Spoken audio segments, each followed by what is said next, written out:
था, आशा जी की नजर पड़ी और 1986 में उन्होंने उस खूबसूरत नौजवान लड़के को अपने साथ में ले लिया और उसके बाद कॉन्सर्ट्स पे कॉन्सर्ट्स, कॉन्सर्ट्स पे कॉन्सर्ट्स। आज इस कॉन्सर्ट में भी उतना ही खूबसूरत, उतना ही नौजवान सुदेश भोसले जी हमारे साथ में। Sudesh ji, how are you feeling today? Mic तो ऑन करो यार। माइक डर गया आपसे, क्या करें, आवाज ही ऐसी है। हेलो, माइक ऑन है, आवाज़ बढ़ाओ। बहुत नर्वस हूँ। आरजे अनमोल जी के लिए पहले तो ज़ोरदार तालियां। आपने इनको सुना होगा, जब इन्होंने शुरुआत की तो देव साहब का बहुत सारा असर इन पे दिख रहा था। देव आनंद जी के बहुत बड़े फ़ैन हैं और आप लोग जानते हैं, लेकिन फिर भी मैं कहूँगा रेडियो नशा में जो पुरानी जीन्स, इनका शो बहुत सुपर हिट था। सर, बहुत ही thank you. पॉपुलर आरजे हैं। Thank you, sir. और इनकी और एक बात बता दूं कि इन दिनों मतलब ये उतने अभी उनकी उम्र हुई नहीं, फिर भी ये थोड़ा सा मेडिटेशन की ओर झुक चुके हैं मेरी वजह से। अच्छा, मेरी शुरुआत हुई, मतलब ये जो आज 8 तारीख का जो शो है आशा जी का 90th बर्थडे, तो मैं भी समझता हूँ लाखों करोड़ों में से मैंने पता नहीं क्या पुण्य किया है। मुझे सारे का मैं पता नहीं, सब कुछ आता नहीं, लेकिन आशा जी मुझे ले जा रही है इस शो में। और मैं 1982 में मेलोडी मेकर्स नाम के ग्रुप में था, तब मैं 60 रुपये कमाता था, वैसे ही गाता था, आज भी कोई फ़र्क नहीं आया। लेकिन 86 में इन्होंने मेरा SD बर्मन जी की आवाज़ में एक गाना सुना, कुछ अमित जी के डायलॉग सुने और सीधे मुझे उठा के ले गई पंचम दा के यहाँ। और वो जो मेरा रिकॉर्ड, एक गाना मैंने रिकॉर्ड किया था उनके लिए, झोली में बिछाई के कहा लागे मोरे सजना के द्वार। तो ये गाना उन्होंने पंचम दा को सुनाया, तो पंचम दा बोले ये कौन है, इसको लेके आओ, ये मेरे पिताजी जैसा गाता है। तो बोले ये आपके पिताजी जैसा नहीं, ये सुदेश भोसले नया लड़का है। और जब मैं गया म्यूजिक रूम में पहली बार, तो पंचम दा, आशा जी, मनरी दा, बासुदा, उनकी पूरी टीम बैठी थी। और आशा जी ने बोला हाँ यही लड़का हो, यही लड़का। तो पंचम दा बोलते, मैंने बोला नमस्ते, मेरे बाप की आवाज़ में गाते हो। और उस दिन से आज तक मैं आशा जी के लगभग हर शो में मुझे वो ले जाती हैं। और कभी कभी मैं उनको पूछता भी हूँ कि आशा जी, इतने बड़े बड़े सीखे हुए, क्लासिकल सीखे हुए कलाकार आपके साथ, आपके मतलब एक बुलावे पे आने को जान छिड़कने के लिए तैयार हूँ, तो सिर्फ मुझे देखी और मुस्कुराई, कुछ बोली नहीं। और एक बात, मैंने 60 रुपये क्यों बोले, 60 रुपीज़ में कमाता था। आशा जी के शो के बाद लोगों को मेरी तरफ देखने की नज़र बदल गई। जब आशा जी इसको साथ में खड़े होकर गवा सकती, मतलब इसमें कुछ बात है। और 60 रुपये से सीधे 6 लाख मिल गए मुझे। और आज भी, अब मेरी तारीफ बहुत हो गई, जैसे इन्होंने कहा कि 90 आज भी जब भी फ़ोन करता हूँ, सुबह 9 बजे हो या रात के 12 बजे हो, दोपहर के 2 बजे हो, आशा जी के बैकग्राउंड पीछे उनका तानपुरा चलता रहता। तो इस उम्र में भी जब कोई रियाज को अपना मतलब प्रेफरेंस मानता है। और एक छोटा सा किस्सा बताऊंगा, USA में एक शो किया, ज़्यादा कुछ नहीं, 7-8 साल पहले। तो 2 बजे वो भी अपने कमरे में गई, शो के बाद मैं भी गया। आशा जी ने मुझे फ़ोन किया, सुदेश बोल माझं गाणं कसं झालं, बोल मैंने कैसे गाया। बोला मुझे क्यों पूछ रही, आप तो अच्छा ही गाती, आपने रिस्पॉन्स नहीं दिया। नहीं, मेरी कसम है तुझे, बोल। अच्छा, मतलब बहुत अच्छा हुआ, ठीक है ठेवते, टप रख दिया। और दूसरे दिन 7 बजे वो होता है ना हैंग, क्या बोलते हैं, जेट लैग। 7 बजे मैं तैयार होके, भूख लगी ना साहब को, तो मैं 7 o'clock को नीचे ब्रेकफास्ट करने गया, तो मेरे बाजू वाले रूम से तानपुरे की आवाज़ आ रही थी। तो दिस इज आशा भोसले। और एक किस्सा बताए बगैर मैं नहीं रह सकता हूँ। मैं गोवा का हूँ, शिरोडा का हूँ, और मेरी जो कुल देवता है कामाक्षी देवी। तो कई बार हमने ट्रैवल किया। और जब मेरा पहला 86 में शो बैंकॉक में, मैंने कभी ST के आगे कुछ देखा नहीं था, डायरेक्ट फर्स्ट क्लास में मैं अपने साथ बिठा के ले गई मुझे। और कुछ सालों बाद हम लोग साथ में कहीं ट्रैवल कर रहे थे, बोले सुदेश तू गोवा का है ना, मतलब हाँ। शिरोडा तेरा गांव है ना, बोले हाँ। तेरी कुल देवता कामाक्षी है ना, बोले हाँ। बोले मेरे पालने का नाम मालूम है क्या है, कामाक्षी। मैं काली भी हूँ, मैं लक्ष्मी भी हूँ, मैं सरस्वती हूँ, मेरा आशीर्वाद तुम पे है। तो इससे आगे मैं कुछ नहीं कह सकता। हमारी उम्र भी आपको लग जाए Asha ji.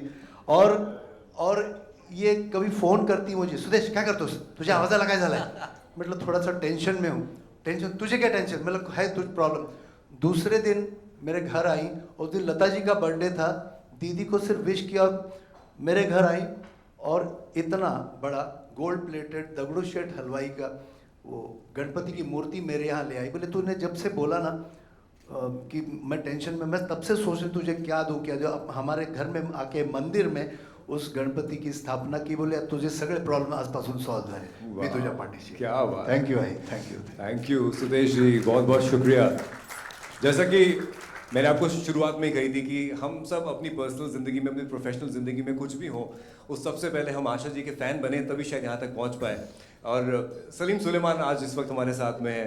Look at their face, look they are like in everything is like a disbelief, right? ये क्या हो रहा है, हम कहाँ हैं, ये मंजर क्या देख रहे हैं? पहली बात तो ये हम सब के लिए, मेरे लिए तो बहुत बड़ी खुशकिस्मती की बात है कि मैं इस मंच पर, इस टेबल पर, इस इतने बड़े इवेंट जो एक ऐतिहासिक इवेंट है हम सब के लिए, ना केवल यहाँ हिंदुस्तान के लिए बट पूरी दुनिया के लिए एक बहुत बड़ा ऐतिहासिक इवेंट है।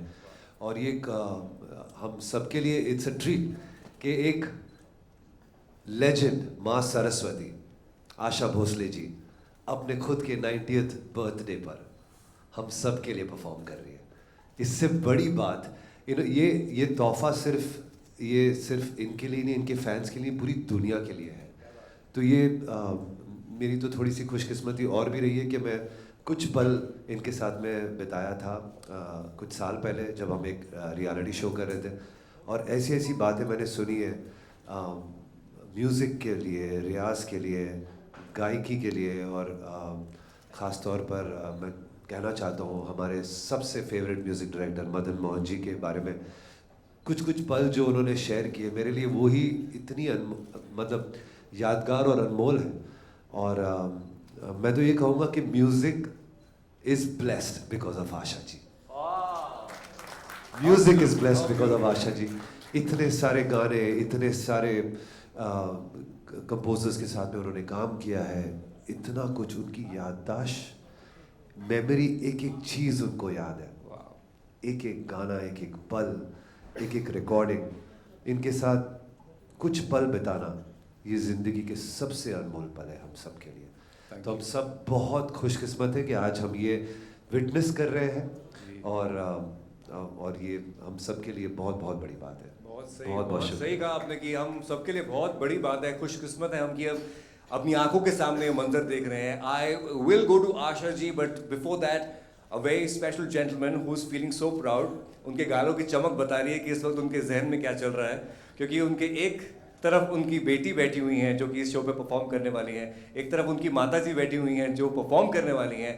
How proud as a father, and also the man whose concept this concert is. He's the director of Asha at 90. Ladies and gentlemen, I present to you the proud father, the proud son, Anand Bhosle ji. Anand ji, how are you feeling? Good afternoon. Thank you everyone for coming here. It's great to see my cousin Padmini, Poonam, good friend, Jackie of course, Poonam's daughter, my wife, Atul Churamani, old friend. So, मैं कभी सामने नहीं आता, बहुत सारे लोग आपने मुझे देखा भी नहीं होगा, मैं पीछे रहता हूँ, लेकिन इस बार माँ ने कहा कि नहीं, तुम्हें मेरे साथ बैठना है।